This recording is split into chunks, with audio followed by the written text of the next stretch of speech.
Hello dear students, मैं ऋषिराज भागुरिया फिर से आप सभी का स्वागत करता हूं आपके अपने इस यूट्यूब चैनल पर। आज के वीडियो में हम 5.1 का जो आखिरी का जो बचा हुआ प्रश्न है, प्रश्न नंबर 3, उसे हम कंप्लीट करने वाले हैं। तो वीडियो को एंड तक ज़रूर देखें और प्रश्नों को सोल्व करना सीखें।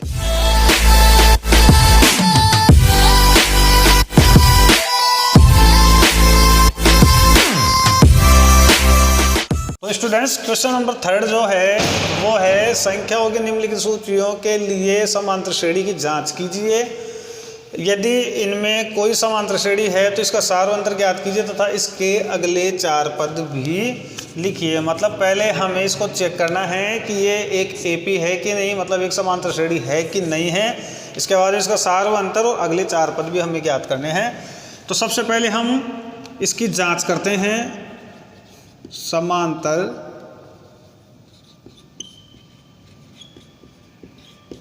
श्रेणी की जांच।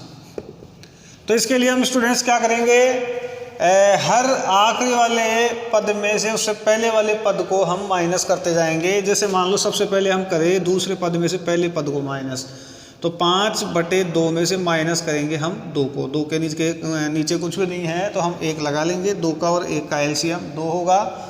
और जो इसका जो हर है 2, इसका हम 2 में एलसीएम में भाग लगाएंगे। तो 2 का भाग 2 में हम लगाएंगे, 1 बार जाएगा। 1 को 5 से गुणा करेंगे 5। इसी प्रकार से 1 का भाग 2 में लगाएंगे, 2 बार जाएगा। 2 को 2 से गुणा करेंगे, 2 दूनी 4, 5 में से 4 गया तो 1/2। तो दूसरा पद और पहले पद का जो अंतर है वो 1/2 है। अभी हम क्या करेंगे, तीसरे पद में से दूसरे पद को घटाएंगे। तो तीसरा पद अपने पास में है 3 और दूसरा पद है 5/2। तो 3 के नीचे हम 1 लगा लेंगे। इन दोनों का एलसीएम 2। यहाँ पर आप तिरछा गुणा करके भी, जैसे किसी पद के नीचे 1 हर है तो हम क्या कर सकते हैं, तिरछा गुणा करके भी हम उसे हल कर सकते हैं। 3 दूनी 6 और 5 एकम 5। तो यहाँ पर भी 1/2 आ रहा है। फिर हम करेंगे A4 में से A3 को माइनस, यानी चौथे पद में से तीसरे पद को माइनस करेंगे। तो 7/2 में से माइनस करेंगे 3 को। 3 के नीचे 1 और इन दोनों का जो एलसीएम है 2। 7 को 1 से गुणा करेंगे तो 7 और 3 को 2 से गुणा करेंगे तो 6 और बराबर में आ रहा है 1/2। तो देखिए जो 1/2 जो अंतर आ रहा है ये समान है ना। चूँकि अंतर 1/2 समान है इसलिए यह है एक एपी, मतलब कि समांतर श्रेणी है। तो अब हम इसके अगले 4 पद भी ज्ञात करेंगे, अगले 4 पद। और इसके लिए जो डी है, जो अंतर जो हमारे पास में आया है 1/2, यही इसका डी मतलब सार्वंतर हो जाएगा। तो अगले जो 4 पद है, तो 1 2 3 4 पद, तो चौथा पद तो अपने पास में। अभी हम 5वां पद ज्ञात करेंगे। तो A5, 5वां पद ज्ञात करने के लिए हम क्या करेंगे, चौथे पद में जो D है इसको जोड़ेंगे।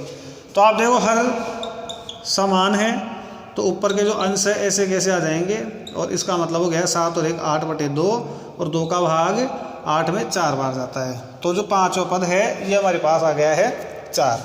छठा जो पद है ये हो जाएगा, देखो 5वां पद 4 है, ये 8/2। तो 8/2 हम लिखेंगे। 8/2 में हम 1/2 को जोड़ेंगे, मतलब ऊपर हो गया 8 + 1 मतलब 9/2। A7 9/2 प्लस D को जोड़ देंगे। तो देखो 2 ऊपर 9 + 1 मतलब 10/2 और 2 का भाग 10 में 5 बार जाएगा। ऐसे ही A8 भी हम ज्ञात कर लेंगे। इसके लिए हम 10/2 को लेंगे। तो नीचे हर समान है, ऊपर के अंश को ऐसे कैसे लिख लेंगे और 11/2 इसका आंसर। तो देखो हमने इसकी जांच की, जांच में हमें पता लगा कि जो अंतर है 1/2 वो समान है, इसलिए ये एक समांतर श्रेणी है।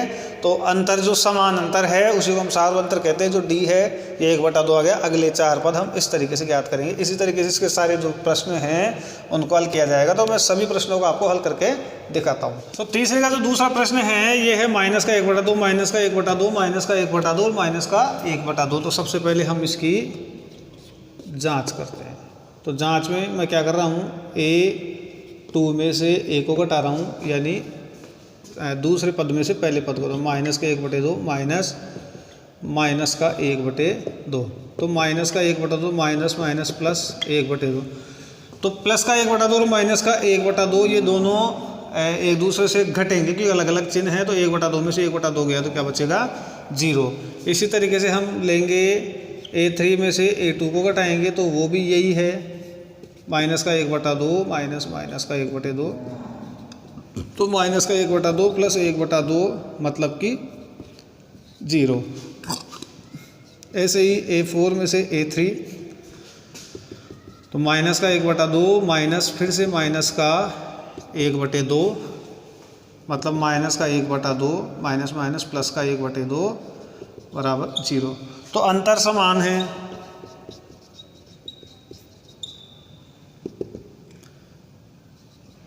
जो कि 0 है, इसलिए यह है एक AP मतलब कि समांतर श्रेणी है। और इसका D 0 होगा। तो अगले 4 पद तो 0 का आप जोड़ोगे तो इसमें कोई अंतर नहीं आने वाला है। तो 4 1 2 3 4 है तो 5वें पद से शुरू करेंगे। 5वां पद भी माइनस का 1/2 होगा। 6ठा पद भी माइनस का 1/2 होगा। 7वां भी माइनस का 1/2 और 8वां भी माइनस का 1/2। अगले प्रश्न में है दूसरा पद है a की घात 2a²। तीसरा पद है a³ a की घात 3। चौथा जो पद है ये है a की घात 4। तो भाई इसमें हम जांच करते हैं AP की। पहले हम दूसरे पद में से पहले पद को घटा रहे हैं। तो दूसरा पद है a² और पहला पद है a। तो ये सजातीय पद नहीं है क्योंकि ये 2 घात वाला पद है, ये 1 घात वाला पद है। तो इनमें जोड़ बाकी हम कर नहीं सकते हैं। ये जो a² माइनस a जो दिख रहा है ये ही इसका अंतर है। अब इसी प्रकार हम कर रहे हैं a3 माइनस a2। तो a3 हमारे पास में है a³ माइनस a2 जो है वो हमारे पास में है a²। इसी प्रकार a की घात a4 यानी 5 चौथे पद में से तीसरे पद को भी हम घटा रहे हैं। चौथा पद है a की घात 4 और तीसरा पद है a³। तो ये देखो ये अंतर समान नहीं है। चूंकि श्रेणी का अंतर समान नहीं है इसलिए यह है एक AP मतलब समांतर श्रेणी नहीं है। तो इसके हम अगले पद भी ज्ञात नहीं करेंगे क्योंकि ये एक AP नहीं है।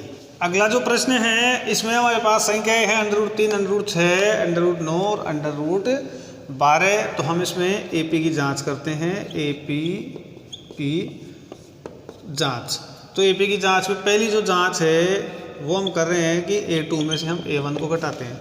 तो A2 अपने पास √6 है और ये A1 है अपने पास में, या A जो है वो है √3। तो √3 और √6 ये दोनों ही सजातीय पद नहीं है। अगर ये भी √3 होता तो इनमें जोड़ बाकी हो सकता था, या ये भी √6 होता तो इनमें जोड़ बाकी हो सकता था। तो जोड़ बाकी इनमें नहीं हो सकता है, तो ये एज इट इज रह जाएगा। जांच नंबर 2, इसमें घटाएंगे हम A3 में से A2 को।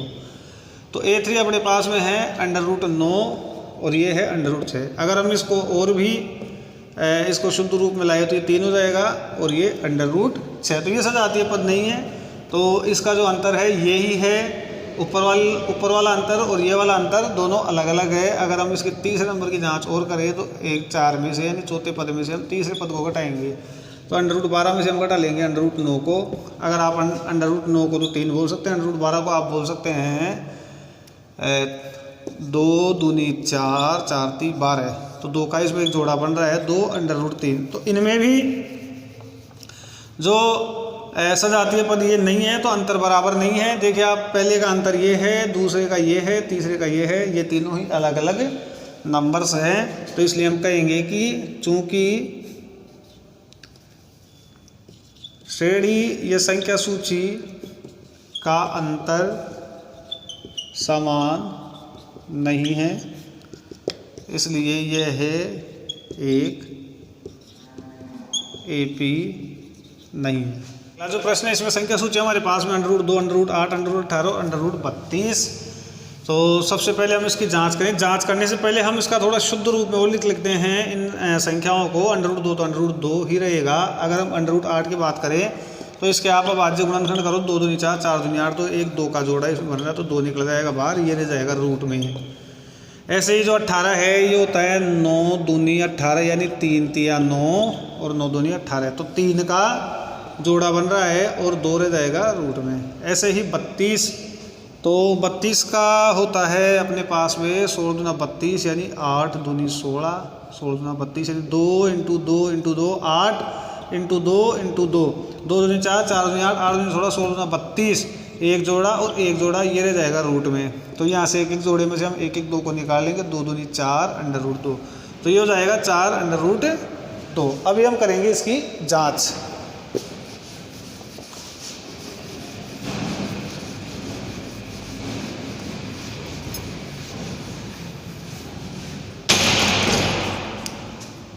तो इसकी जांच हम करेंगे, दूसरे पद में से पहले पद को घटाएंगे, 2 √2 में से हम घटाएंगे √2 को। तो √2 और √2 दोनों सजाती है पद है, तो 2 √2 में से अगर 1 √2 जाएगा तो 1 √2 रह जाएगा। ऐसे ही हम A3 में से A2 को घटाते हैं, तो A3 अपने पास में 3 √2 माइनस A2 है 2 √2, तो 3 √2 में से अगर 2 √2 जाएगा तो 1 √2 बच जाएगा। A को हम साथ में लिखते नहीं हैं। ये फर्स्ट जांच हो गई है, ये सेकंड जांच हो गई है, इसकी थर्ड जांच। चौथे पद में से तीसरे पद को हम घटाएंगे, यानी 4 √2 में से हम घटाएंगे 3 √2 को, वही 1 √2 हमारे पास रह जाएगा। तो देखो अंतर बराबर आ रहा है, तो हम लिखेंगे चूंकि श्रेणी का अंतर 2 समान है इसलिए यह है एक AP है।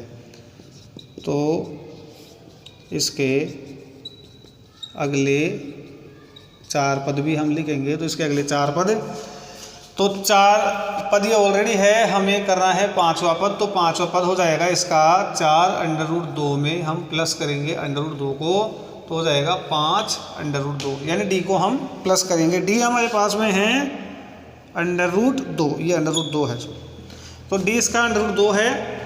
ऐसे ही हम A6 ज्ञात करेंगे, तो 5 √2 में D को यानी √2 को जोड़ेंगे तो हो जाएगा 6 √2।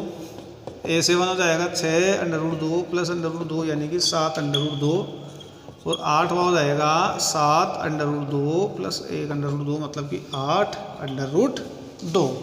अगला जो प्रश्न है स्टूडेंट्स, इसमें अपने पास संख्या है 0.2, फिर 0.22, फिर 0.222। तो पहले हम इसकी जांच करते हैं। जांच में हम दूसरे पद में से पहले पद को घटाते हैं, तो 0.22 में से हम माइनस करेंगे 0.2 को, तो 0.2 की 2 नंबर बनाने के लिए पॉइंट के बाद में अपन यहाँ पर एक 0 ला सकते हैं। अब आप देखो 2 में से 0 जाएगा तो बच जाएगा 2, और 2 में से 2 गया तो 0, तो ये हो गया 0.02, 0.02 हो गया है इन दोनों का अंतर। अब हम करते हैं A3 में से A2 को माइनस, तो A3 अपने पास में है 0.222 माइनस 0.22, यहाँ पे हम 0 लगा लेंगे एक। अभी इनका अंतर देखो, 2 में से 0 गया तो 2 बचेगा, फिर 2 में से 2 गया तो 0 बचेगा, फिर 2 में से 2 गया तो 0 बचेगा, फिर पॉइंट, तो ये हो गया 0.002। तो इनका अंतर समान नहीं है, चूँकि श्रेणी का अंतर समान नहीं है इसलिए यह एक AP नहीं है। अगला जो प्रश्न है ये है 3, इससे आगे वाला पद है 3 + √2, इससे आगे वाला पद है 3 + 2 √2, इससे आगे वाला पद है 3 + 3 √2। तो हम AP की जांच करते हैं। पहले जांच में हम दूसरे पद में से पहले पद को घटा रहे हैं, तो 3 + √2 में से हम घटाएंगे 3 को, तो आप देखो 3 में से 3 गया तो इनकी जगह पर तो कुछ भी नहीं बचेगा, और यहाँ पर जो अंतर है वो रह गया हमारे पास में सिर्फ √2। अभी हम कर रहे हैं दूसरे नंबर की जांच, तो ये हो जाएगी A3 में से तीसरे पद में से हम घटाएंगे दूसरे पद को, जो तीसरा पद अपने पास में वो है 3 + 2 √2, इस पर से हम माइनस करेंगे, तो माइनस के आगे हम ब्रैकेट लगाएंगे, और ये होगा अपने पास में 3 + √2, तो 3 + 2 √2 माइनस प्लस माइनस का हो गया 3, माइनस प्लस माइनस का हो गया √2। तो आप देखो 3 में से 3 गया और 2 √2 में से अगर √2 गया तो 1 √2 यहाँ पर रह जाएगा। ऐसे ही जांच नंबर 3 हम कर रहे हैं। इसमें हम क्या करेंगे, चौथे पद में से तीसरे पद को घटाएंगे। तो चौथा पद है अपने पास 3 + 3 √2 माइनस करेंगे हम 3 + 2 √2 को। तो 3 + 3 √2 ये होगा minus plus minus 3 minus plus minus 2 √2। तो 3 में से 3 माइनस हो जाएगा और यहाँ पर 3 √2 में से अगर 2 √2 गया तो √2 रह जाएगा। तो आप देखो ये जो अंतर है √2 ये समान है। तो हम लिखेंगे चूंकि श्रेणी का अंतर जिसको हम d कहते हैं √2 है, जो समान है, जो कि समान है, तो इसलिए यह एक AP है। और ये एक AP है तो हम आगे के 4 पद भी ज्ञात कर लेंगे। तो आगे के 4 पद हम बनाएंगे, यहाँ पे बना लेते हैं। तो चौथा जो पद है 3 + 3 √2 है, तो हम करेंगे 5वां पद A5। तो 3 + 3 √2 में हम जोड़ेंगे √2 को, तो ये हो जाएगा, देखो आप 3 + 3 और 1 4 √2। A6 हो जाएगा इसमें 3 + 4 √2 प्लस √2, तो ये हो जाएगा 3 + 4 और 1 5 √2। A7 हो जाएगा 3 + 5 √2 प्लस √2, ये हो जाएगा 3 + 5 और 1 6 √2। और A8 यानी 8वां पद 3 + 6 √2 प्लस √2, तो 3 + 7 √2, ये हो जाएगा 8वां पद। तो स्टूडेंट्स तीसरा जो प्रश्न है ये कंप्लीट हो चुका है। मैं उम्मीद करता हूँ कि मैंने जो यहाँ पर कोशिश की है ये आपके लिए हेल्पफुल होगी। अगर आपको ऐसा लगता है कि ये आपके लिए हेल्पफुल है तो प्लीज़ लाइक ज़रूर करें और अपने दोस्तों को भी शेयर करें ताकि वो भी इसका लाभ उठा सके। और अगर आप मेरे चैनल पर नए हैं तो इस चैनल को सब्सक्राइब ज़रूर करें। ऐसे ही वीडियो मैं आपके लिए लगातार बनाता रहूँगा। आपका जो सपोर्ट है, लाइक, शेयर, कमेंट और व्यूज़ का मुझे चाहिए, तो लगातार मेरे साथ जुड़े रहे। धन्यवाद, नमस्कार।